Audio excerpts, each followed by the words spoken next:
ఊసే నీకెందుకు ఓ యేసయ్యా నన్ను విడిచిపోవెందుకు కష్టాలలో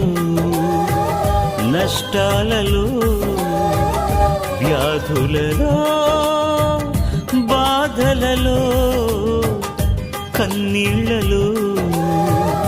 కడగండ్లలో వేదనలో శోధనలో నా ప్రాణమైనావు నీవు ప్రాణమా నా ప్రాణమా ప్రాణమా నా ప్రాణమా నేనంటే నీకెందుకు ఈ ప్రేమ నన్ను మరచిపోవెందుకు